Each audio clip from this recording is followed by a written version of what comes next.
Bismillahirrahmanirrahim. Assalamu alaikum. Today we are going to discuss third lecture of chapter number 21. Dear students, क्या आप लोगों ने कभी गौर किया है कि एक बच्चा किस तरह से बड़ा होता जाता है? जब बाल काटते हैं तो वो दोबारा ग्रो क्यों कर जाते हैं? जख्म कैसे बढ़ जाते हैं? एनिमल्स के अंदर, प्लांट्स के अंदर रीजनरेशन कैसे होती है? क्लोनिंग कैसे की जा सकती है? तो इन तमाम क्वेश्चन के आंसर आज के इस लेक्चर में मौजूद हैं।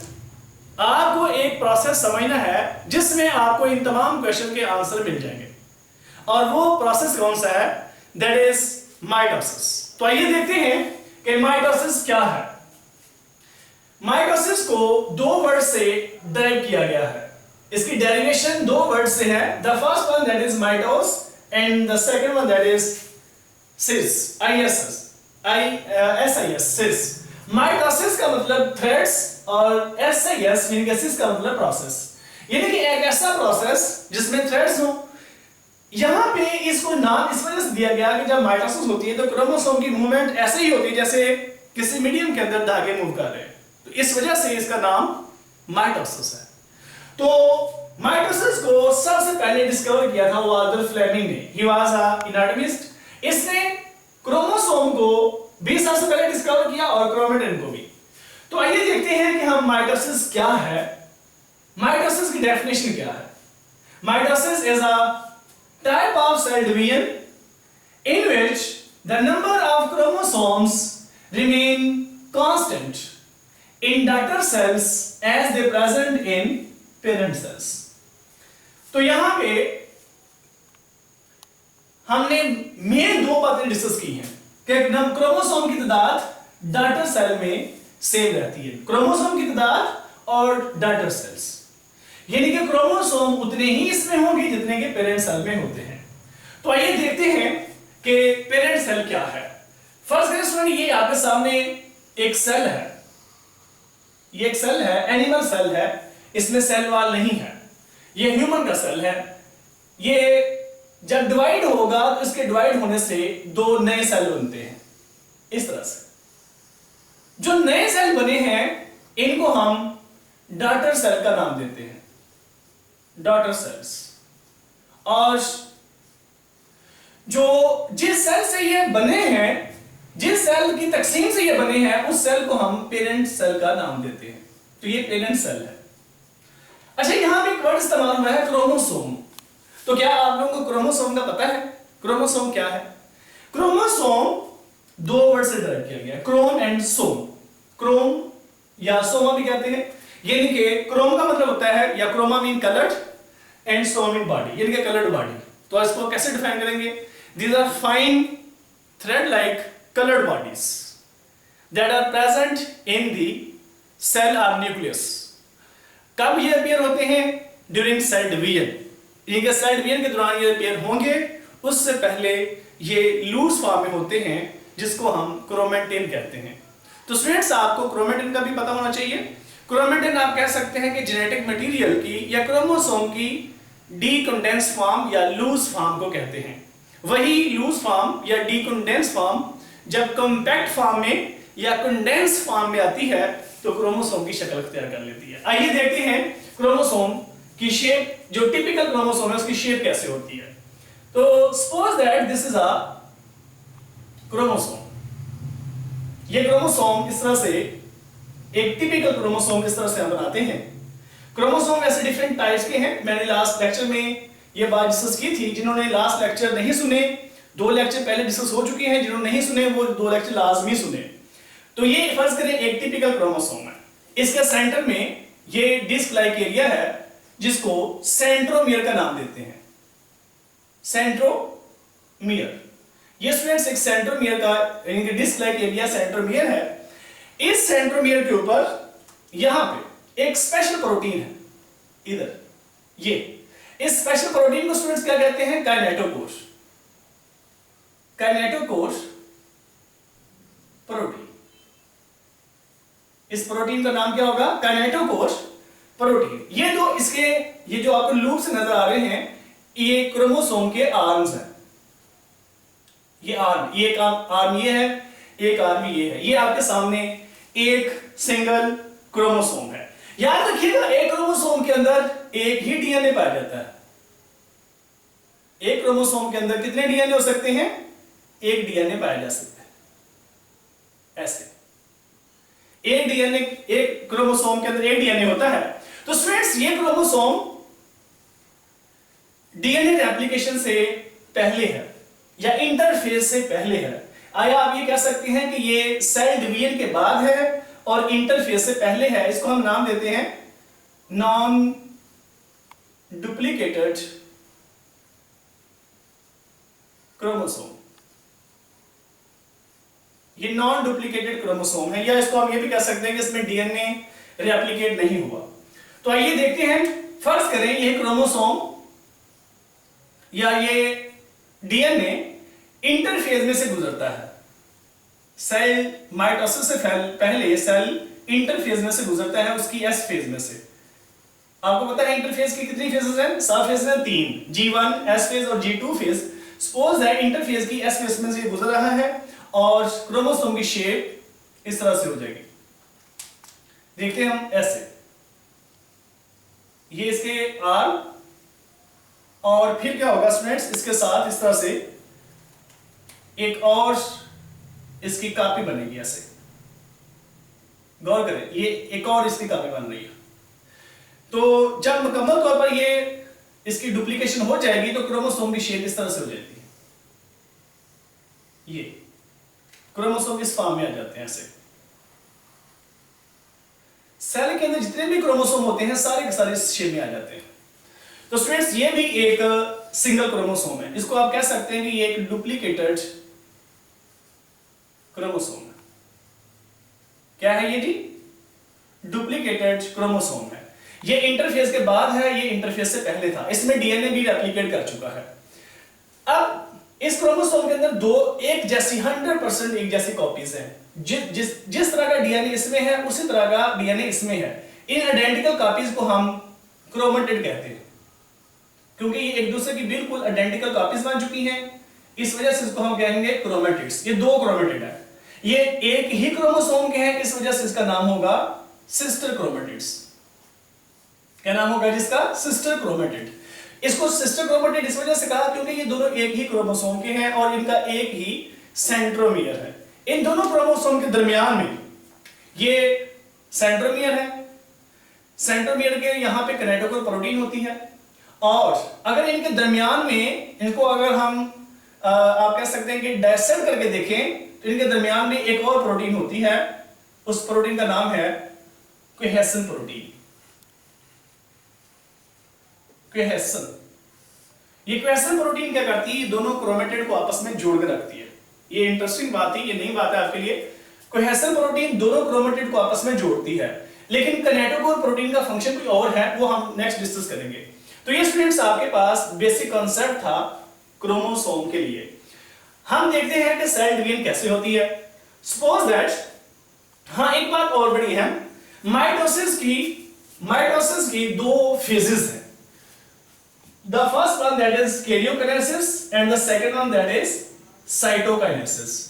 Karyokinesis, karyons से वर्ड ड्राइव है जिसका मतलब है न्यूक्लियस और काइनेसिस मीन डिवीजन। तो आप इसको कह सकते हैं डिवीजन ऑफ न्यूक्लियस।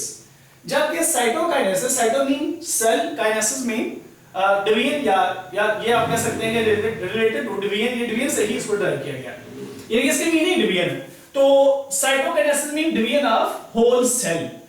कैरियोकिनेसिस की फर्दर 4 फेजेस हैं। कौन कौन सी? प्रोफेज, पहली इसकी फेज कौन सी है जी? Prophase. Second metaphase, third anaphase और फोर्थ कौन से जी? टेलोफेज। तो ये इस तरह से 4 इसकी कैरियोकिनेसिस की 4 फेजेस है। कैरियोकिनेसिस की कितनी फेजेस हैं जी? 4। कैरियोकिनेसिस की टोटल 4 फेजेस है। तो हम इन 4 फेजेस की डिटेल पढ़ने से पहले थोड़ा सा हम इंटरफेज के बारे में डिस्कस करते हैं। तो आइए थोड़ा सा इंटरफेज के बारे में मैं आपको इंट्रोड्यूस करवाता चला जाऊं।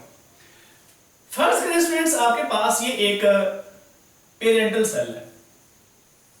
ये एक ऐसा सेल है जिस सेल ने डिवाइड होना है। ये वो सेल है जिसकी डिवीजन होनी है। ये इंटरफेज से पहले है, या आप ये कह लें कि ये माइटोसिस के बाद की फेज है। तो ये एक सेल है, इसके अंदर ये हमने 4 क्रोमोसोम बना लिए और चारों ही सिंगल फॉर्म में है। और इसके अंदर ये मैंने एक पेयर बनाया है सेंट्रियोल्स का, जिसको इस एरिया को जहां पे ये पाए जाते हैं, और इन सेंट्रियोल को मजमूई तौर पर हम नाम देते हैं सेंट्रोसोम का। सेंट्रोसोम। आइए देखते हैं, इंटरफेज में से ये सेल गुजरा, इंटरफेज की एस फेज में से। तो इसमें डीएनए की और क्रोमोसोम की रेप्लिकेशन और डुप्लीकेशन हो गई। डीएनए की रेप्लिकेशन हो गई और क्रोमोसोम की डुप्लीकेशन हो गई। तो जहां पे क्रोमोसोम के पास 2 आर्म थे, अब उस क्रोमोसोम के पास 4 आर्म है। आप ये कह सकते हैं कि यहां पे सिस्टर क्रोमेटिड बन गए, और इसके साथ साथ सेंट्रियोल भी डुप्लीकेट हो गए हैं। जहां पे सेंट्रोसोम के अंदर एक पेयर था सेंट्रियोल का, अब उसी जगह पे आपको 2 पेयर नजर आ रहे हैं, यानी कि 4 सेंट्रियोल्स हैं। यानी कि आप ये कह सकते हैं कि इसमें 2 पेयर है। तो ये सेल है आफ्टर इंटरफेस। इंटरफेस के बाद याद रखिएगा, सेल साइकिल का 90% हिस्सा इंटरफेस होता है, जबकि 10% हिस्सा जो है वो माइटोसिस होती है या माइटोटिक डिवीजन होती है। यानी कि आप ये कह सकते हैं कि माइटोसिस या सेल की डिवीजन का ड्यूरेशन बहुत शॉर्ट है। तो सेल इंटरफेस में गुजरने के बाद आ गया माइटोसिस में। तो माइटोसिस का जो पहली स्टेज है वो है प्रोफेज। अब देखते हैं प्रोफेज में क्या होता है। सबसे पहली इसमें चेंज ये आएगी कि सेंट्रोसोम डिवाइड होगा। जो सेंट्रोसोम बिल्कुल एक साथ था वो अलग होगा।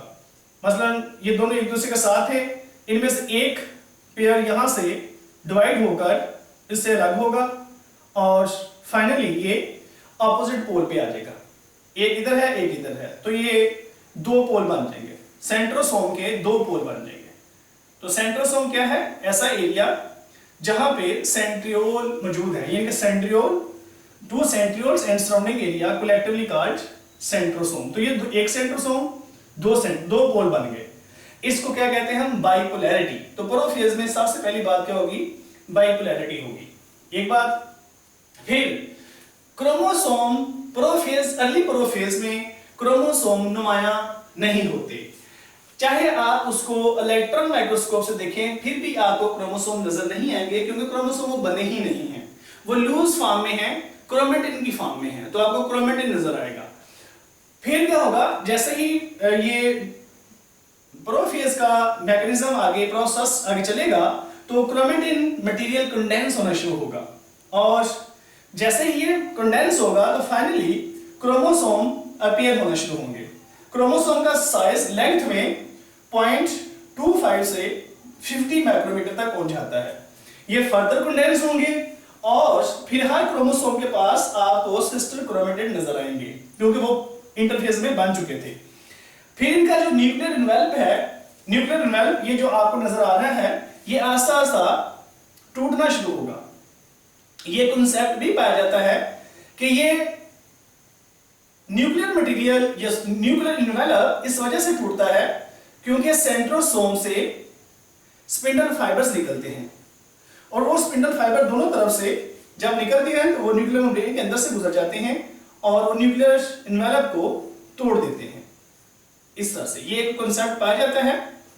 तो इस तरह से मैंने ये बात पहले आपको स्टूडेंट्स बताई है कि एक सेंट्रियोल से, एक सेंट्रियोल के पेयर से या एक सेंट्रोसोम से तीन सेट निकलते हैं माइक्रोट्यूब्यूल्स के। कुछ ऐसे जो बाहर की तरफ राइज हैं, रेडिएट हैं, जिनको हम एस्टर्स कहते हैं। इनकी डिटेल आगे हम पढ़ते चले जाएंगे। एस्टर्स, एस्टर का रियल जो मीनिंग है वो स्टार से है। एस्टर्स कहते हैं। कुछ ऐसे हैं जो क्रोमोसोम की तरफ मूव करते हैं, उनको कैनेटोकोस्पिंडल्स भी कहते हैं, और एक और टाइप है जिनको हम पोलर माइक्रोट्यूब्यूल भी कहते हैं। तो उसका जिक्र भी हम करेंगे। तो पहले मैंने बात कही कि इसमें क्रोमेटिन कंडेंस होगा, क्रोमोसोम अपीयर होने शुरू होंगे, वो फर्दर कंडेंसेशन होगी उनकी, सिस्टर क्रोमेटिड उनके अपीयर होंगे, फिर फाइनली उनका जो न्यूक्लियर इन्वेलप है वो डिसअपीयर होगा, और यहाँ पे डॉट्स मैंने बनाए हैं ताकि आपको पता चल सके कि न्यूक्लियर मटेरियल डिस्ट्रॉय हो रहा है। और फाइनली हम ये कह सकते हैं कि न्यूक्लियर इन्वेलप मुकम्मल तौर पर खत्म हो जाता है और जितने भी न्यूक्लियस के कंटेंट्स होते हैं वो साइटोप्लाज्म में रिलीज हो जाते हैं और क्रोमोसोम वाज़ेह अपनी शेप में अपीयर हो जाते हैं। जैसे ही इनमें क्रोमोसोम अपीयर हों तो हर क्रोमोसोम के साथ 2 सिस्टर क्रोमेटिड्स आपको वाज़ेह नजर आएंगे। क्योंकि मैंने स्टार्ट में 4 क्रोमोसोम लिए थे, यहाँ पे मैंने 4 क्रोमोसोम स्केच कर दिए। और साथ में आप लोग स्टूडेंट्स ये भी ऑब्जर्व करेंगे कि सेंट्रोसोम से स्पिंडल फाइबर भी निकल रहे हैं। ये एस्टर भी मौजूद है, एस्टर्स का अपना एक फंक्शन है, ये हम साइटोकाइनेसिस में देखेंगे। और इसके अलावा 2 तरह के सेट और हैं माइक्रोट्यूब्यूल्स के, इस तरह से ये पहले से थोड़े ग्रो कर गए हैं ऐसे, जिनका काम क्रोमोसोम की डिवीजन है। तो ये स्टूडेंट्स आप कह सकते हैं it is a stage of late prophase, जिसके अंदर तमाम न्यूक्लियर मटेरियल, जितना भी न्यूक्लियर मटेरियल था वो सारा का सारा साइटोप्लाज्म में रिलीज हो चुका है।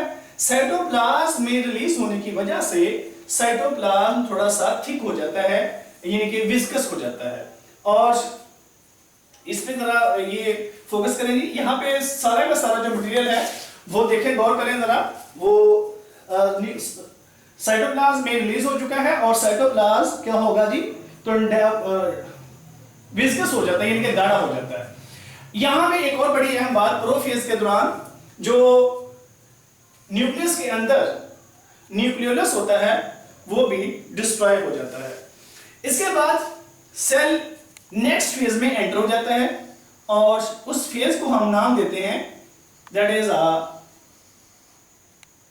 उस फेज को हम नाम देते हैं मेटाफेज। कौन सी फेज? मेटाफेज। मेटाफेज के दौरान हर क्रोमोसोम के पास 2 स्पिंडल फाइबर्स आते हैं। मसलन एक क्रोमोसोम है इस तरह से, वो 2 कैनेटोकोर स्पिंडल फाइबर को रिसीव करेगा ऐसे। जहां जहां भी क्रोमोसोम मौजूद हैं, हर क्रोमोसोम के पास 2 स्पिंडल फाइबर आएंगे, 1 from each pole, each centrosome. मसलन इस तरह से ये एक स्पिंडल फाइबर या पोलर, एक कनेक्टर स्पिंडल एक पोल से और दूसरा दूसरे पोल से, इस तरह से इस क्रोमोसोम के पास भी आएंगे और जितने भी सेल के अंदर मौजूद क्रोमोसोम होंगे सब के साथ यही मैकेनिज्म रिपीट होगा। और इसके अलावा सेल के अंदर ये कनेक्टर स्पिंडल फाइबर्स के अलावा पोलर स्पिंडल फाइबर्स भी मौजूद हैं, जिनको मैंने लास्ट टाइम डिस्कस किया था कि ये एक दूसरे के ऊपर ओवरलैप किए होते हैं, सेल के अंदर ओवरलैप किए होते हैं। ये क्रोमोसोम के साथ इनका कोई लिंक नहीं होता, ये ओवरलैपिंग में ओवरलैप किए होते हैं। इनका फंक्शन हम नेक्स्ट एनाफेज में डिस्कस करेंगे। इस तरह से ये एस्टर्स हैं, एस्टर माइक्रोट्यूब्यूल्स हैं जी, इनका काम भी हम नेक्स्ट डिस्कस करेंगे। इस तरह से ये मेटाफेज स्टेज है। मेटाफेज स्टेज में तमाम के तमाम जितने भी क्रोमोसोम होते हैं वो फाइनली सेल के सेंटर में अरेंज हो जाते हैं। मसलन ये फर्ज करें जी लेट मेटाफेज है, इस मेटाफेज इसी स्टेज के दौरान ये 2 हम इसमें सेंट्रोसोम बना लिए हमने 2, तमाम क्रोमोसोम सेल के सेंटर में अपने आप को इस तरह से अरेंज कर लेते हैं। ये फर्ज करें स्टूडेंट्स, पहला chromosome, this is a second, this is third and this is fourth. तो ये स्टूडेंट सारे क्रोमोसोम अपने आप को सेंटर में अरेंज कर लिया और हर क्रोमोसोम के पास कितने किनेटो स्पिंडल फाइबर हैं? 2, एक पोल से और दूसरा उसके अपोजिट पोल से, इनके सेकंड पोल से। ऐसे हर क्रोमोसोम ने 2 स्पिंडल फाइबर को रिसीव किया है और इस तरह से साथ में पोलर स्पिंडल फाइबर भी मौजूद हैं या नॉन किनेटोकोर स्पिंडल फाइबर भी मौजूद हैं, जिनका क्रोमोसोम के साथ कोई लिंक नहीं है, क्रोमोसोम के ऊपर से गुजरे हुए नजर आ रहे हैं। इसका मतलब ये नहीं है कि क्रोमोसोम के साथ जुड़े हुए हैं। ऐसे ये है एस्टर्स। तो ये 3 तरह के माइक्रोट्यूब्यूल्स बनते हैं फ्रॉम सिंगल सेंट्रोसोम। तो ये स्टूडेंट्स आपके सामने मैंने जो डायग्राम स्केच की है ये मेटाफेज की स्टेज है। क्रोमोसोम सेंटर में अरेंज है और इसको हम एक नाम देते हैं मेटाफेज प्लेट का, मेटाफेज प्लेट। अगर आपको ये बात पूछी जाए कि आप किस तरह से मेटाफेज स्टेज को आइडेंटिफाई करेंगे, तो आप ये बताएंगे कि उसमें मेटाफेज प्लेट होगी, या आप ये कह सकते हैं कि हर क्रोमोसोम के पास 2 स्पिंडल फाइबर मौजूद होंगे। आप इस सेंट्रोसोम से और इस सेंट्रोसोम से मैच करें तो मेटाफेज प्लेट बिल्कुल सेंटर में होगी। इस वजह से हम कह सकते हैं कि मेटाफेज क्रोमोसोम इक्वेटर में अपने आप को अरेंज करते हैं और इसको हम नाम देते हैं मेटाफेज प्लेट का।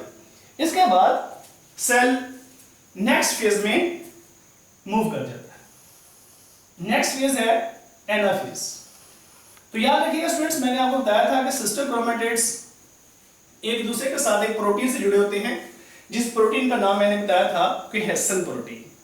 यहां पे उस प्रोटीन को डाइजेस्ट करने के लिए एक एंजाइम भी पैदा होता है जिसका नाम है सेपरेज। यानी कि सेपरेज एंजाइम क्या करता है, सेपरेज एंजाइम क्या करेगा, ये कोहेसन प्रोटीन को डाइजेस्ट करेगा, जिसकी वजह से क्रोमोसोम एक दूसरे से अलग भी हो जाते हैं। दूसरा, जो किनेटोकोर स्पिंडल फाइबर्स हैं वो कॉन्ट्रैक्ट करते हैं, उनके कॉन्ट्रैक्शन की वजह से सिस्टर क्रोमेटिड्स एक दूसरे से अलग हो जाते हैं। ये स्टूडेंट्स मैंने आपके सामने दोबारा से दो सेंट्रोसोम स्केच किए। अब जो क्रोमोसोम एक दूसरे के साथ, जो क्रोमेटिड आपस में जुड़े हुए थे, जब वो अलग अलग होंगे तो डेफिनेटली एक क्रोमोसोम से 2 क्रोमोसोम बन जाएंगे। मसलन ये जो सिस्टर क्रोमेटिड्स थे, जब वो अलग होंगे तो क्रोमोसोम एक दूसरे से, मैं पहले आपको फाइनल बात बता दूं, मतलब जब वो सेपरेशन होगी तो इस तरह से, पहले क्रोमोसोम फंस गए ऐसा था ना जी, ऐसे था, जब वो अलग होगा तो ऐसे हो जाएगा, एक ये हो जाएगा और एक ये हो जाएगा।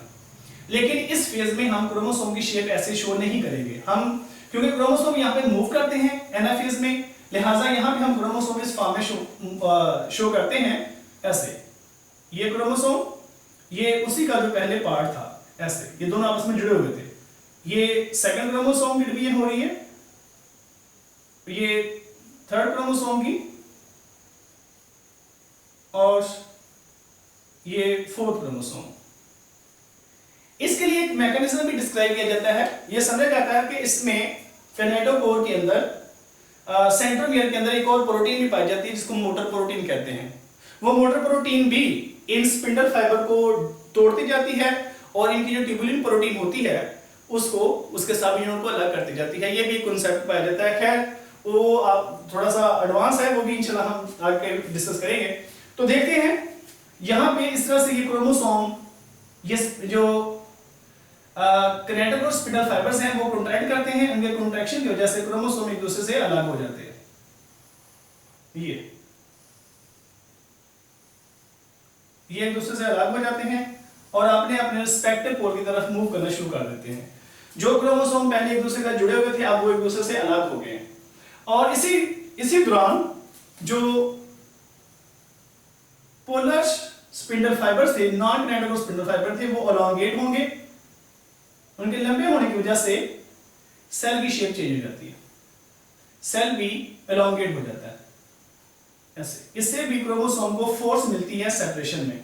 तो इस तरह से एक सेल की जो शेप है वो एलोंगेट हो गई है। एनाफेज में अगर गौर करें, अगर आपसे पूछा जाए कि आप एनाफेज को किस तरह से आइडेंटिफाई करेंगे, तो आप बताएंगे कि एनाफेज के अंदर क्रोमोसोम अपने अपने रिस्पेक्टिव पोल की तरफ मूव कर रहे होते हैं। तो आप ये कह सकते हैं कि एनाफेज एक ऐसी स्टेज है जहां पे क्रोमोसोम अपने अपने अपोजिट पोल में मूव कर रहे होते हैं। तो आप ये कह सकते हैं it is the most critical phase, और क्योंकि इसमें क्रोमोसोम की इक्वल डिस्ट्रीब्यूशन होनी होती है, क्रोमोसोम कम या ज्यादा हो सकते हैं। ये शॉर्टेस्ट फेज है और इसमें किनेटोकोर स्पिंडल फाइबर क्रोमोसोम को डिटैच करते हैं। इसके बाद फ्रेंड्स हम दाखिल हो जाते हैं नेक्स्ट फेज में, जिसका नाम है telophase. That is the last phase of cell division या माइटोसिस। टेलोफेज में क्या होता है, क्रोमोसोम अपने अपने रिस्पेक्टिव पोल में पहुंच जाते हैं सिंगल फॉर्म में। इस तरह से जो क्रोमोसोम पहले एक दूसरे साथ जुड़े हुए थे, अब हम उनको डॉटर क्रोमोसोम का नाम दे सकते हैं। डाटा क्रोमोसोम बन गए, जो सिस्टर क्रोमेटिड्स थे अब डाटा क्रोमोसोम बन गए। इसी दौरान साइटोकाइनेसिस भी होती है, that is the division of cytoplasm. तो मैंने बताया था कि हमने डिस्कस किया था कि सेंट्रोसोम से एस्टर्स भी निकलते हैं, और एस्टर्स का स्टूडेंट्स काम क्या होता है, ये सेल के सेंटर में सिग्नल सेंड करते हैं, जिसकी वजह से सेल में सिग्नल सेंड करने की वजह से क्या होता है, सेल के सेंटर में दो तरह की प्रोटीन, कौन कौन सी प्रोटीन, एक को कहते हैं हम एक्टिन और दूसरी को कहते हैं मायोसिन, वो सेल के सेंटर में जमा होती हैं और उनसे एक रिंग बनता है जिसको हम कहते हैं कॉन्ट्रैक्टाइल रिंग। जो कॉन्ट्रैक्ट करता है, कॉन्ट्रैक्शन की वजह से सेल अंदर की तरफ बेंड कर जाता है, यानी कि पिंच कर जाता है। यहाँ पे ये सेंटर के अंदर ये एक रिंग बना, जिसकी वजह से ये आप कह सकते हैं कि इनमें सेल में फ्लो बन गई है, और इसमें दोबारा से इस फेज के अंदर दोबारा से न्यूक्लियर इन्वेलप बनना शुरू हो जाता है ऐसे। और इसी नेक्स्ट फेज में देखते हैं हम कि सेल की डिवीजन मुकम्मल हो रही है और साथ में न्यूक्लियस भी वाज़ेह होता चला जा रहा है, ये न्यूक्लियस इसमें वाज़ेह होता चला जा रहा है और क्रोमोसोम डीकंडेंस होते चले जा रहा है ऐसे। क्रोमोसोम आप ये कह सकते हैं कि क्रोमेटिन मटेरियल में चेंज होता चला जा रहा है और सेंट्रोसोम भी डिवाइड हो चुके हैं, एक सेंट्रोसोम एक सेल में चला गया और दूसरा दूसरे सेल में चला गया ऐसे। तो इस तरह से आप कह सकते हैं कि सेंट्रोसोम भी डिवाइड हो गया और क्रोमोसोम भी डिवाइड हो चुके हैं। अच्छा, फाइनली क्या होगा स्टूडेंट्स, फाइनली एक सेल से फाइनली आपके सामने दो डॉटर सेल बन गए और इनमें क्रोमोसोम बिल्कुल लूज फॉर्म में, यानी कि क्रोमेटिन मटेरियल की फॉर्म में आपको नजर आ रहे हैं। और यहां पे आप ये सेंट्रियोल भी बना सकते हैं, दो सेंट्रियोल या एक सेंट्रोसोम। ये अब जरा गौर करें, क्रोमोसोम इसमें लूज फॉर्म में आ चुके हैं और इसमें आप ये कह सकते हैं कि न्यूक्लियोटाइड अपीयर होगा, जो कि डिसअपीयर हुआ था। ये जो फेज है टेलोफेज ज्यादातर प्रोफेज के ऑपोजिट है। अब आप गौर करें, यहाँ पे स्टूडेंट्स आपके सामने कितने सेल हैं, दो सेल हैं और दोनों सेल में इसमें भी 4 क्रोमोसोम है, इसमें भी 4 क्रोमोसोम है। जब इन्होंने दोबारा डिवाइड होना है तो इनको इंटरफेज में से गुजरना पड़ेगा। जब इंटरफेज में से गुजरेंगे तो दोबारा से इस शक्ल में आ जाएंगे। इधर देखिए, इधर फोकस करेंगे, ये देखिए ऐसा बिल्कुल वो सेल बन गया है, जहां से हमने शुरू किया था वहां पे ही आ गए हैं। तो जब इस सेल ने दोबारा से डिवाइड करना है तो दोबारा इंटरफेज में से गुजर के अपनी डिवीजन को मुकम्मल करेगा, तो क्रोमोसोम की तादाद कांस्टेंट रहेगी। ऐसे ही हमारी बॉडी में ये माइटोसिस का प्रोसेस होता रहता है, जिसकी वजह से हमारी बॉडी के अंदर सेल में इजाफा होता चला जाता है और हम ग्रो करते जाते हैं, और इसके अलावा हमारे जो बॉडी के इंजर्ड पार्ट होते हैं वो भी रिपेयर हो जाते हैं। तो ये स्टूडेंट्स आज का लेक्चर, आप इसको ध्यान से सुने और मैक्सिमम लोगों तक ये वीडियो को शेयर करें ताकि मैक्सिमम लोगों तक आप ये पैगाम पहुंच सके। तो स्टूडेंट्स, इसके नेक्स्ट इंशाल्लाह हम इंपॉर्टेंस पढ़ेंगे माइटोसिस की और साथ में हम डिस्कस करेंगे कुछ एब्नॉर्मैलिटीज। तो वीडियो देखना मत भूलिएगा और साथ साथ इसको याद भी करते चले जाएं। अल्लाह ताला आप लोगों को कामयाब करे, अल्लाह ताला आप लोगों की मुश्किलात को आसान करे। अल्लाह हाफिज।